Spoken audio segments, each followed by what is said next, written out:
living longer, living healthier, living better than ever before. Welcome to Mountain Pacific's Healthy Living for Life, a weekly series that gives you the information, education, and expert insight you need to become an active participant in today's ever-changing healthcare climate. Here now is today's program host. Seasonal or winter depression, also known as seasonal affective disorder, is more than the winter blues. It can impact a person's everyday life, including how that person thinks, feels, and acts. Welcome to Healthy Living for Life, a show dedicated to helping you do just that. I'm Beth Brown, your host this morning, and today we're going to learn all about seasonal affective disorder. Stay with us, we'll be right back after these messages. Welcome back to Healthy Living for Life. Joining us this morning is Dr. Shane Verhoff, who is an adult psychiatrist with Frontier Psychiatry, and thanks so much for joining us this morning. Yeah, happy to be here. So can you just start out by explaining to us what is seasonal affective disorder? Right, so seasonal affective disorder is a term that we use to describe depressive symptoms that generally seem to come up the same time every year around the fall, winter, when light starts getting low, gets cold outside, it's harder to get out and do things. And people notice this happening every year, that they start feeling lower energy, less motivation, not really being excited about things that are coming for the day, more sadness. And it, in and of itself, seasonal affective disorder is not a diagnosis. It's more a way of describing a certain pattern, a certain seasonal pattern for depressive symptoms that come up from another diagnosis like major depressive disorder, bipolar disorder with depression, that people notice this same time a year, this keeps happening for them again with their diagnosis. And is this a fairly common disorder? Do you know stats around how many people have to deal with this? Yeah, it depends on how far north you live. So Montana way, it's up to 7% of people each winter, fall time will notice these symptoms coming on. But farther down south, say Arizona, it's as low as 3%. And you mentioned that it can kind of be a byproduct or something that comes out of another mental health issue. Do we know what causes seasonal affective disorder? It's generally linked to the light, not only light being fewer hours in the day, but actually light being less intense during the winter. That causes a lot of changes in the body, the most principal of them being hormonal changes. And it just might be that the people with seasonal affective disorder are a bit more sensitive to these changes that come, and notice that that the same time of year they just feel more out of sorts, more a different version of themselves. And it's worth noting that it's not that odd or strange or bad to necessarily feel more low energy or less motivation during the winter months. We see this in all animals that live up in areas with seasons, that the winter time is a very different time. And for people, it was quite a bit different just 100 years ago, before we had lights that were on all the time, before we had regular indoor heating, before we had food that you could import from different places in the world. You weren't doing much from December through March. You were mostly fixing things and killing time and waiting to be able to plant again in the spring. But nowadays we have this expectation that you should be able to do the same stuff in December that you were doing in June, and our body doesn't necessarily work like that. And so is it something that can be hereditary? Do people, does it run in people's family? It depends on the depressive disorder that's behind it, that's causing the depressive symptoms. And, living farther north will definitely increase your risk. Having something like major depressive disorder, history of traumatic experiences in the past, anxiety, these things might increase the risk. But it's also worth noting the difference between certain types of depression and bipolar depression, because there's a lot of misconceptions about it in our culture, and it's actually where the initial research in seasonal affective disorder started, was with people with bipolar disorder, that they were more regularly seeing times in the winter when they were feeling more depressed and low energy, sadness. But then in the spring and the summer, they were actually noticing times where they felt significantly higher energy and chunks of time where the energy would hang with them for 5 days in a row, 10 days in a row. And it was one of the initial things that tipped people off to seasonal affective disorder. And a lot of people think of bipolar disorder in terms of irritability, anger, that people snap really quick and they seem like a different person. They have these outbursts and they yell and it upsets people in the family and they say, "You're bipolar disorder." You know? And but actually it looks quite a bit different. It's a very slow oscillation in the energy level that happens over weeks to days, where the main thing that people complain about is the depressive symptoms that hang with them for a week, 2 weeks of low energy, low motivation, everything is hard to do. And then one day they just wake up and everything is easier to do and they have more energy and they're feeling more optimistic and excited about things and they're thinking about the future and making plans for the future, making lists, to the point where sometimes people even do impulsive kinds of things like buy a new truck, sign up for new classes, take out a loan on things, and then time goes by and they end up regretting these things and noticing that they have so much energy that when it comes to bedtime, they're not even really tired and they just want to keep going, keep doing stuff. And that isn't just a day or two of being in a good mood, getting a bunch of stuff done, but hanging with people for a steady 5 days in a row, being stuck at this high energy to the point where they're not sleeping 2, 3, 4 hours a night, starting to get more irritable and strung out at the end, and then crash and actually fall into a depressive episode. So with seasonal affective disorder, it's important to make that distinction because it's not called seasonal depressive disorder, it's called seasonal affective disorder. Affect is just kind of a fancy way of talking about your moods or emotions. And so having risk for manic episodes in the spring or the summer is just as much a part of seasonal affective disorder as the depressive side. Okay. All right, great. Thank you so much for all that information. We're up against a break, so we're going to take a quick one, and then we'll be back to talk more with Dr. Verhoff right after these messages. Stay with us.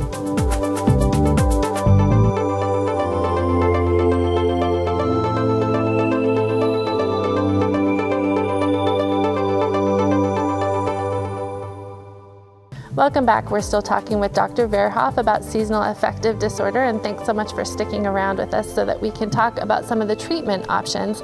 But before we get there, I just wanted to ask first, how does a person know, as you mentioned before the commercials, everyone can get a little down when it starts to get dark and cold, but how do you know you have something that isn't just the winter blues? Right. So the things that would tip you off is that it's hanging with you for more than just a few days. You're not having just a few bad days, that the sadness is causing a lot of distress for you, or you just notice that you're not doing things the way that you typically do them, that you're having to call out of work, you're having to call out of school, miss classes, not taking care of yourself as well, not taking care of family as well, not taking care of plants as well, animals, signs that you can tell that something more is going on. And if someone is experiencing those signs, then do they talk to their primary care doctor? Should they try to get in to see a psychologist or psychiatrist? What's the first step? Yeah, I think getting in contact with a primary care doctor is a good first step. However, I would caution people against just jumping into starting, say, an antidepressant medication, because, again, one of the important distinctions between other types of depression and potentially a bipolar depression is that the medications we use are very different. So, typical ones that maybe people have heard of, like fluoxetine, sertraline, escitalopram, are typical antidepressants that can actually make bipolar disorder worse. So I would recommend getting in contact with a psychiatrist or a nurse practitioner to get into making that distinction, because it's probably one of the hardest things that we do in psychiatry, is separating out depression from bipolar disorder, bipolar depression. And you mentioned earlier that it's not really diagnosed. So how does a provider identify that's what's going on with somebody? Yeah, so we would just use the same criteria that we would use for diagnosing a depression and the different types of depression. But then looking at the fact that there is a seasonal component to it, that it generally comes up this same time every year. And then that might change treatments a little bit. And so let's talk about treatments. What are some of the more common ones that someone might expect? Yeah, so the first things are actually pretty simple. It would be trying to get out of bed as soon as the sun comes up, raising up the shades, getting exposure to the early morning light. It's probably one of the most important things. Trying to get outside in the middle of the day, go for a walk or run an errand when the sun is at its highest, around midday or so, and just get exposure to the sun. And then people can also try light therapy. Is a pretty simple thing that can work pretty well for folks. So can we talk a little bit more about light therapy? What exactly is that? What do you use? Is there a certain time of day that you should be focusing on trying to get that light therapy? Yeah, so for people that don't know, the term light therapy just means using a light box, which is literally just a box with a surface on it that emits light at a certain wavelength that mimics the sun pretty much. And the idea is that you're using that early in the morning. Using it late in the day or in the afternoon doesn't really seem to help as well. And putting it in front of you, usually within a couple feet, while you're doing things in the morning, like eating breakfast, reading, getting work started. For generally around 30 minutes is good each day, 60 minutes at the most. And there's quite a bit of evidence behind it in terms of it working and also working faster than medications or other things that you might try. And you can find them online pretty easily. Can a tanning bed work for light therapy? No, I wouldn't be recommended. Okay. Probably save money with a light box. Tanning's expensive. That's true. And then you mentioned medications. So can you talk about that a little bit? What sort of medications might somebody be prescribed? Yeah, so it really depends on the type of depression that people are going through. But initially, people would be, if it is felt to be depressive disorder, like major depressive disorder, or things related to anxiety or maybe traumatic experiences in the past. Medications, like I mentioned, people have probably heard of things like fluoxetine, Prozac, sertraline, Zoloft, these kinds of medications. If it's more related to bipolar disorder, there are different medications that we use called mood stabilizers that can help to minimize the incidence of those manic episodes and then ultimately help with the depression.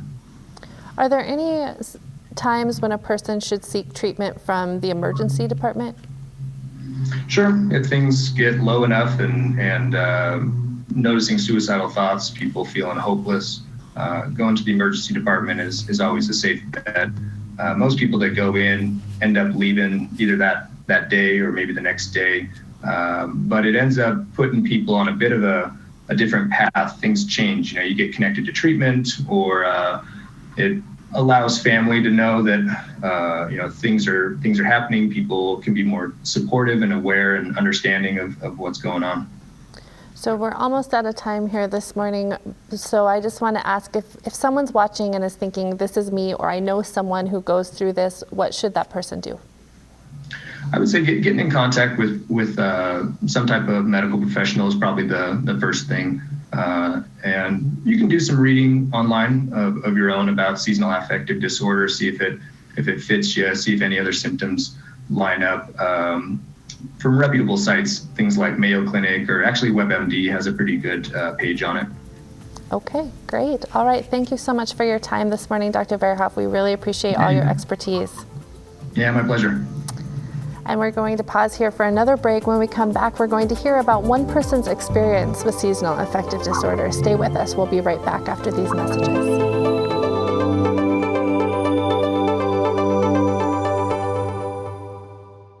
Welcome back. Joining us now is Joshua Pabon, who has seasonal affective disorder and is going to talk to us about his experience and share his story. And we appreciate it so much. Josh, thank you for being here. No, anytime. Absolutely. Anytime. So let's start at the beginning, if we can. What was going on? How did you know you needed to seek out some help? So it was about 2013. I had been seeing a counselor psychiatrist and had already been diagnosed with like major depressive disorder and OCD and a couple of other things. But I had noticed, and she had noticed, that I was dipping down like lower than what I normally would. And so we ended up like just backtracking kind of where that started to dip.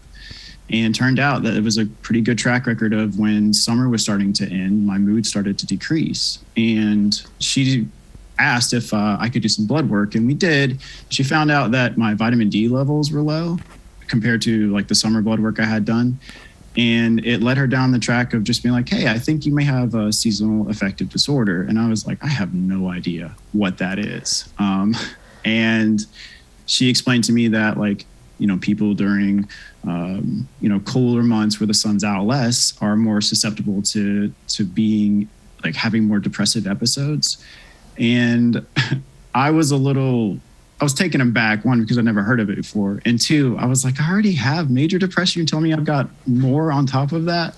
But she explained to me that it is actually something that's super treatable and very like common across the board in a lot of areas.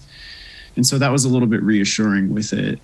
It was just very nice to have someone I had a long track record with who kind of noticed my behavior dip to be able to kind of test it and look out for it. But once we kind of identified that, we kind of started adjusting a little bit of counseling and a little bit of some of the medication that was on, because I was on fluoxetine and a couple of things to kind of help manage some of my ADHD and OCD behavior. So it was nice to finally get an understanding of why, like during the winter months, I'm like down in the dumps. So had you noticed that pattern, Josh, or had your counselor really picked that up? So I had always thought since like I was a teenager that everybody just got sad during winter months. Like I just thought it was like a common thing. Like it was dreary outside, colors were not as vibrant, and I didn't think anything of it. But it wasn't until, married for a few years and then having at that time 3 kids and a newborn, where I didn't have the same amount of like energy that I was. And I brought up the fact that it's like, man, I'm feeling a little like more, not suicidal, but more like just wanting to just kind of not be around, if that makes sense. Just kind of be holed up in an area. Escape. And that's kind of that's what kind of clued her in. Gotcha. And then you talked a little bit about how you shifted counseling. Can you dive into what differences in treatment started to happen to specifically focus on your seasonal affective disorder? So light therapy wasn't really available for me at that time. And she suggested we try vitamin D and vitamin B supplements. And I did them for an entire season, and they didn't seem to help out that much. But during that, she also suggested things like, hey, go outside in the morning, open up your windows, like really open up your blinds, open up the windows, let some fresh air in, go for walks, go outside and play with your kids, particularly in the morning to noon time, if I could. When I was on lunch breaks, go outside, just kind of get as much sun exposure as possible. And that, out of all the things that I've done, actually was one of the most helpful suggestions from her. And it wasn't until maybe a few years later that we fell into a really good group of people that I could just talk to about this, who may not have understood, but I was open enough to be like, hey, just so you know, around October, toward the end of October, if I start, listening to very sad music, if I'm not wanting to go out and do stuff, if I'm just not responding to texts, I need you to kind of step in and help me out. And I have had a very strong support group who has just learned the cues, and it's been really helpful for them, not only to see it in me, but to see it in other people. That's great. Honestly has been one of the most helpful things. That's awesome. And that was actually, I was going to ask you, in addition to treatment, what's some of the other support that you've received? Is there anything else that you would add to that you've noticed really made a difference in how you were able to manage what you went through every season? So and this has just been a recent development for me, like in the past year, I've realized that art, so I started doing digital art, and expressing myself that way has been one of the most like cathartic things that I could do, because I'm just getting those emotions out instead of just letting them kind of stew. And, sometimes you can't go outside. Sometimes it's either too dreary or too cold, or it's just the weather's not great. Mm-hmm. But I realized that like having that outlet has been very helpful, not only for me, but for other people, because I just started talking about it. I never really had anybody who talked to me about mental health that way. And I just started expressing it, and I would get messages from people saying that they never really knew how to identify that kind of stuff. And it's been really helpful for me to have conversations with people who struggle with it, and helpful for them as well. That's so great. That's been, yeah. Awesome. So for those folks watching who may be recognizing symptoms like what you've experienced in themselves, what's your advice? My biggest advice is, and I always tell people first, talk to someone about it. Whether it be, ideally it would be a medical professional. I always tell people, hey, go to your primary care provider, and not to get medication for them or treatment, but just to get the resources to get the treatment, because not everybody has that available. And also I'll tell people, if you can't, go to primary care provider, because I know a lot of them now are just really like stacked out. Find a group of people that you can talk to, because honestly, having a group of people who are close to you, around you, who can recognize those things in you and lift you up and support you, and sometimes like break down your door to get you out of the house, are some of the most powerful ways to combat this. Okay, that's great, Josh. Thank you so much. We appreciate you sharing your story with us this morning. You're welcome. Awesome. Anytime. Thank you. And thank you so much for joining us this morning. We hope you'll come back and see us again next week. Until then, stay fit, stay well, and stay healthy for life with Healthy Living for Life. Have a great week, everybody. Healthy Living for Life is brought to you by Mountain Pacific Quality Health in partnership with AARP Montana.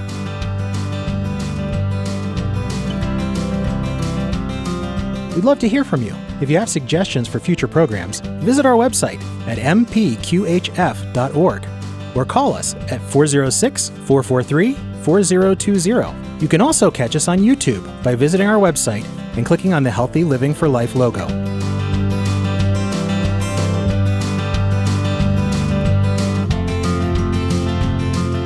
Production facilities provided by Video Express Productions.